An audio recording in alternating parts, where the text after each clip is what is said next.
Hi. So thanks for coming to our tutor training session today. If you're watching this, we've met in one of our information sessions and you are ready to get started with the next steps with our tutor program. So for the next 30 minutes, I'll talk with you about the next steps in our program and talk about how to get ready for your first tutor session and other tips and tricks on how to teach adults, how to teach online, yeah, and some resources for English language learning. So your next steps are to fill out the tutor agreement that's in your email, to do the trainings, which is this video with some questions at the end, and the Burlington English trainings if you are interested in doing Burlington English. Um, After you finish that, you will let me know when you'd like to schedule your class observation, and then I will pair you with a student and you can start tutoring. So now that you're doing number one, you're watching the tutor training video, let's talk about the Burlington English trainings. So on the Burlington English website, which you'll log in with your first and last name, here you'll see training. If you click on that, we have two trainings, one that's required, one that is optional if you want to assign your student homework. We ask that you do the Teaching with Burlington core. So this will give you a certificate at the end, and it is 90 minutes. Now, this can count towards your practicum, towards your hours, because it is training with us. If you decide to assign your student homework with Burlington English, you can do this training progress for Burlington English, and that will help you know if your student did the homework, what answers they got correct and not. So that's the Burlington English training.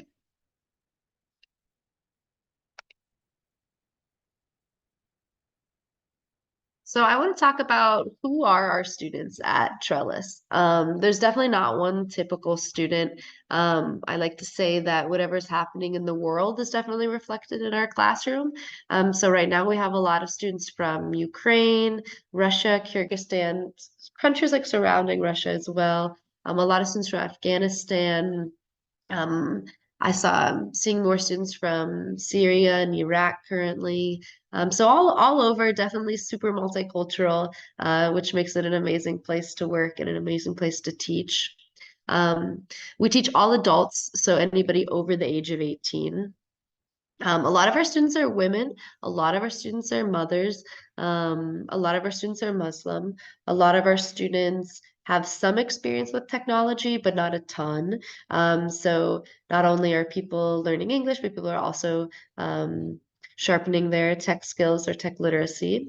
Um, our students have a range of backgrounds. So some people have gone to university, some people have PhDs, some people were university professors. I know students that were architects, students that were surgeons.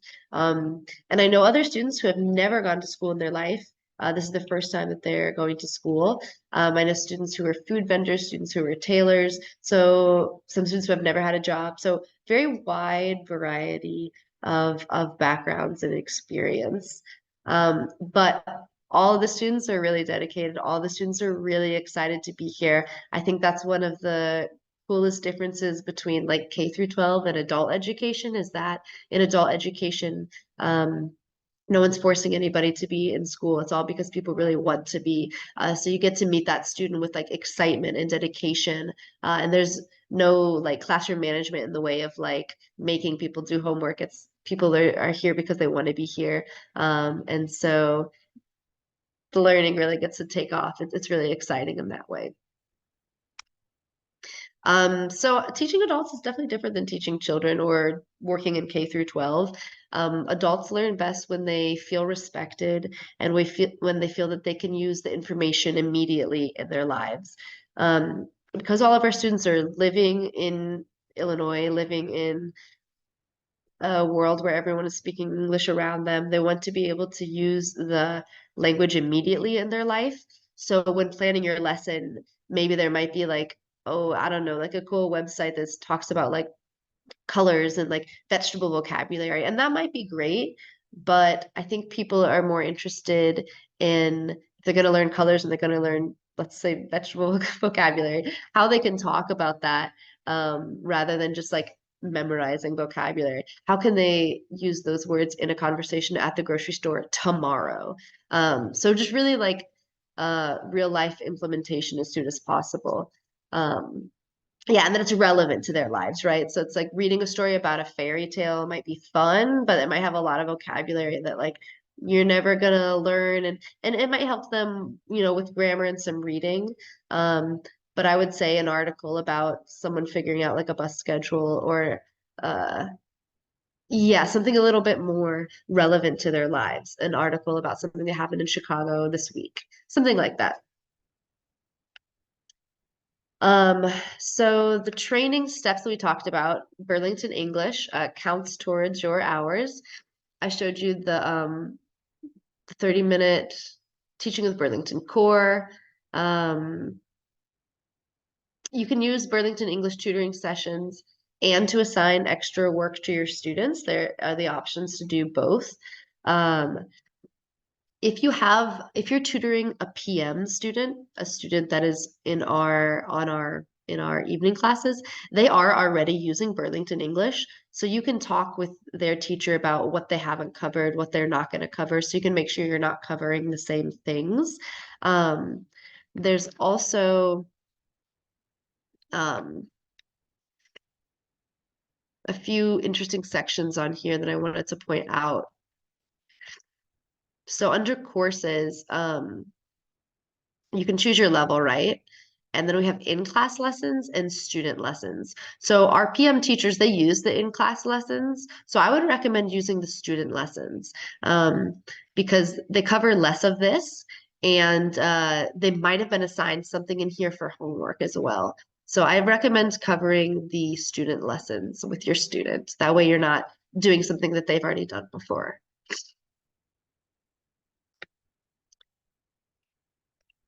Your Burlington English password and username is just your first and last name and then tutor. And your students should have a Burlington English account. They'll have one if they're a PM student. We'll set them up with one if they're an AM student. But that's their first name, lowercase, and then the level that they're in. And their password is student. So this is how you can log in and how you can help your student log in. You don't need your student to log in. For example, I could just log in myself from my computer, share my screen, and do the lesson that way. But if you wanted to assign your student homework, they could log in as well. Um, and the Burlington English training has like a video to help your student log in and download the app. Um, After you finish the trainings, this video in the Burlington English, you will observe a class. So your very first class observation, let me know when you want to observe and I'll send you the link and I'll introduce you to the teacher. After you observe one class, you are free to use the links on our website. We just ask that you let the teacher know one business day in advance is considered like professional and courtesy.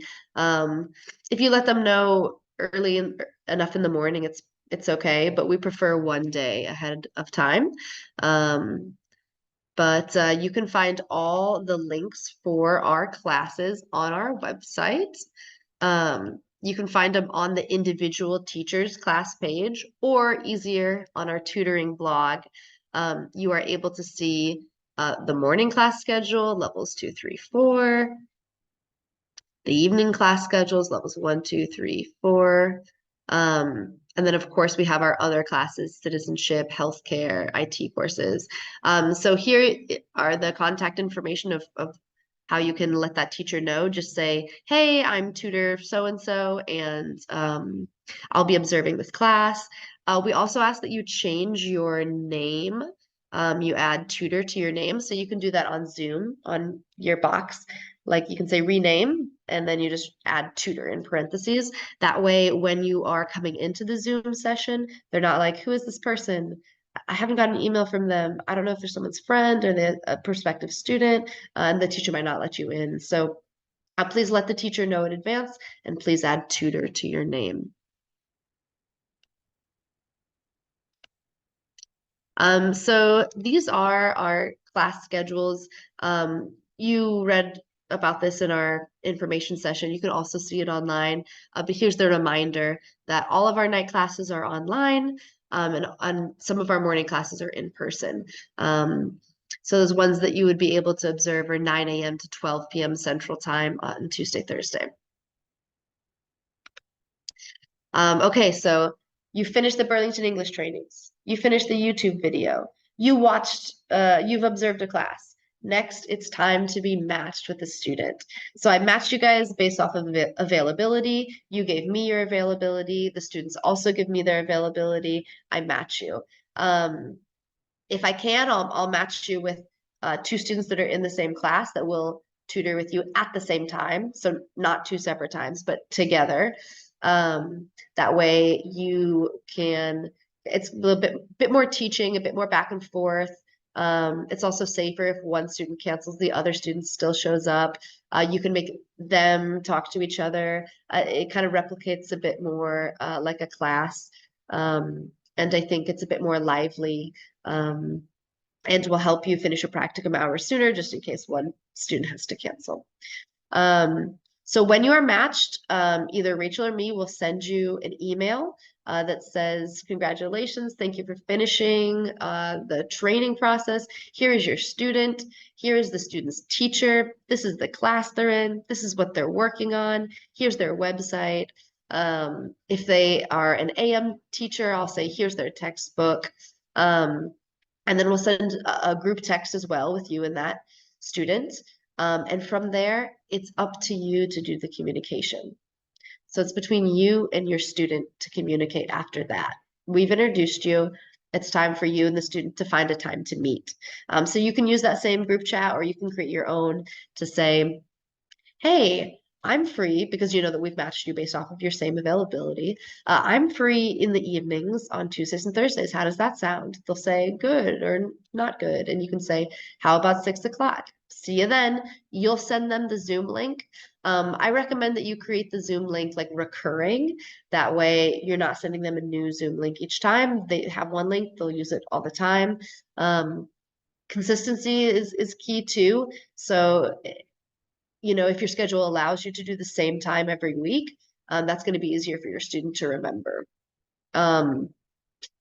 But you have shared your phone number with me in the form when you signed up. That will be shared with your students. So if you do not want to share your personal number, you can get a Google Voice number. It's free. That's what we use for our teachers, so I recommend it. It works well. Okay, so you're matched with a student. What do you do for your first session? We recommend that you start your first session mainly getting to know the student. So that can be a lot of conversation questions. It can be as basic as, you know, what's your first and last name? Where are you from? How long have you lived in the United States? Tell me about your family. What do you do for work? What do you like to do outside of work or outside of school? Really getting to know them, and also sharing about yourself. Students do like to learn about who you are, what your family looks like. A lot of people are curious about American culture and how it is different from theirs. So sharing about your family and your experiences can be really interesting. And in exchange, learning about other people is really interesting. And this will help you gauge their level too. So then you'll know more of like what you're working with. I would say allow some time for some Zoom hiccups, especially in the first couple of sessions. People might have trouble getting on. They might have trouble using their camera or their microphone. We do require that students use cameras. That's definitely a requirement. So making sure that they have that expectation set. If you want them to use Burlington English, you can also send them this video to help them download it. And in your first session, definitely repeat when you'll be meeting next. And if you can set up the same time to meet, that's best. And encourage the student to let you know if they can't make it. Part of teaching English as a foreign language to adults in this context is also teaching like cultural norms And here, a cultural norm is that if you have an appointment and you can't make it, you're expected to let that person know, or you're expected to pay, right? Like at the doctor's office. So we want to uphold that expectation. If your student cannot come, they need to let you know. So please tell them that. Um, I will say sometimes communicating with people, students can be a little difficult if it's all virtual, if you're not seeing that person face to face. Maybe you might have an unread text, they didn't respond to your second text. I would really recommend just go ahead and call that student. I know that might feel maybe uncomfortable for some people, where my generation is definitely more of like texting. We're like, oh, I won't call, but calling is a lot of people will respond to phone calls, and they will answer your phone call. So whereas they might not read your text, you can imagine if you're getting a text from different people in your target language, you're tired, you might not read a text, maybe the number isn't saved. Like, you're going to have more success with a phone call. So if you haven't heard from that student, go ahead and give them a phone call. I would even recommend giving them maybe a text before your session starts to remind them about it. Um, Since communication can be difficult, we really ask that our tutors work hard to make sure that the student uh, kind of has that support to remind them when the sessions are. Um, and that way it's going to be more likely that your student shows up too, so that everyone's happy. You get your practicum hours, the student's getting their tutoring. We don't have to do all this chasing back and forth of, oh, my student didn't answer, okay, let me call them, which we will definitely do. But the more that you follow through, the better outcome you will get.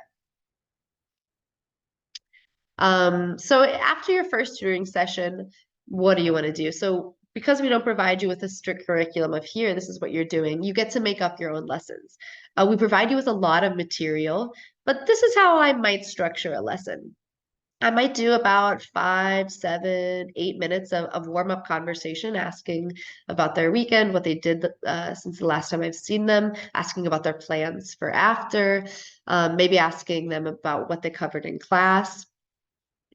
I would review what they did in class. So I would use the class website. I would share my screen, go to their class website, and have the student read to me what's on that class page. And if there's any questions or activities, I would repeat those and see if the student can do them. And if they can do them, great, move on quickly. If not, you know that that's what they need help with. Students will have homework, and the homework will be listed on the website. You can help them with their homework. You can do the homework together. AM students have a book, and so they can be writing in their book, and you can share the PDF of the book and do it together that way. PM students might have Burlington English homework, so you can get on and do that together. And then after that, this is when I would share the lesson that I created, or do part of a Burlington English lesson, or access one of the resources that we have showed you. Some of those resources are here. You can click on these. Let's see. This one is a listening website. So they have a bunch of different audios that you can listen to. We have other grammar websites. We have a conversation question generator here. So conversations about so many things. So let's just do advertising. Boom, so many questions. So you can start conversation questions this way. But these websites are all different. Some for reading, some for vocabulary, listening, grammar, conversation. So yeah, you definitely use these websites in your tutoring sessions. So after each tutor session, please fill out our tutor log. That way we know what you've done every session, and we'll be monitoring it. So that is required. You have the Google Forms tutor log in your email once I matched you with a student. And then we would really like, you are required to send us a recording of one of your first 3 sessions. Doesn't have to be your first. doesn't have to be your second. It can be your third Zoom session with your student. We ask that you send us a recording of it. We'll watch it and give you some feedback, let you know what's working and any suggestions that we may have. So you can just record it on Zoom and send like the Zoom link recording, basically. So a few tips for specifically tutoring online. I definitely recommend that you check your um, student's class page. That way you can spend some time reviewing it and that you know what they've worked on and what you want to plan. Keep your lesson centered to what the student wants to practice. So that can be a continual conversation. Um, each time you can say, what do you want to do next time? And they'll let you know what worked or what didn't.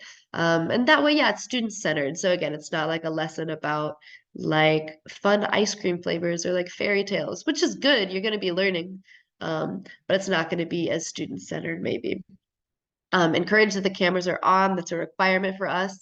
Um, take a break. Online learning can be long.